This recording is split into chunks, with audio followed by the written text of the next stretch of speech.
అందరికీ praise lord. ప్రార్థన చేసుకుంటున్నారా? వాక్యాన్ని చదువుకుంటున్నారా? బైబిల్ గ్రంథంలో నుండి ఒక వచనాన్ని మనం జ్ఞాపకం చేసుకున్నాము. హెబ్రీయులకు రాసిన పత్రిక 4వ అధ్యాయము 15వ వచనము. మన ప్రధాన యాజకుడు మన బలహీనతల యందు మనతో సహానుభావము లేనివాడు కాడు గాని సమస్త విషయములోనూ మన వలె శోధింపబడినను ఆయన పాపము లేనివాడుగా ఉండెను. మన ప్రధాన యాజకుడు అంటే ఎవరు? యేసుక్రీస్తు. మెల్కీసెదెకు యొక్క క్రమం చొప్పున ఆయన ప్రధాన యాజకుడుగా పిలువబడ్డాడు.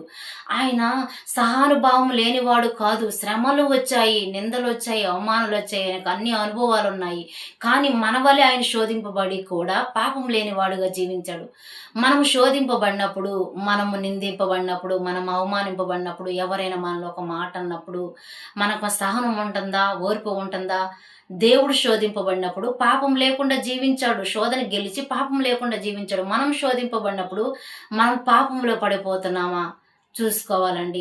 దేవుడు ఎలా పాపం లేకుండా జీవించాడో దేవుని వెంబడించేవారు కూడా మనకు బలహీనతలు ఉండొచ్చు. కానీ నువ్వు దేవుని వెంబడిస్తున్నావు కాబట్టి ఆ బలహీనతలను జయించే శక్తిని నాకివ్వు ప్రభువా అని నువ్వు దేవుణ్ణి అడగాలి. దేవుణ్ణి అడిగినప్పుడు ఆయన శోధనలు తెలుసు కాబట్టి, ఆయన జయించాడు కాబట్టి, నువ్వు ఒక మట్టి రూపానివి మనిషివి కాబట్టి నీకు జయించే శక్తి లేదు కాబట్టి పరిశుద్ధాత్మ దేవుడు నీకు సహాయం చేస్తాడు. అప్పుడు నువ్వు శోధనలు జయించే శక్తి నీకు దయచేస్తాడు. దేవుణ్ణి అడిగి పొందుకుందాము.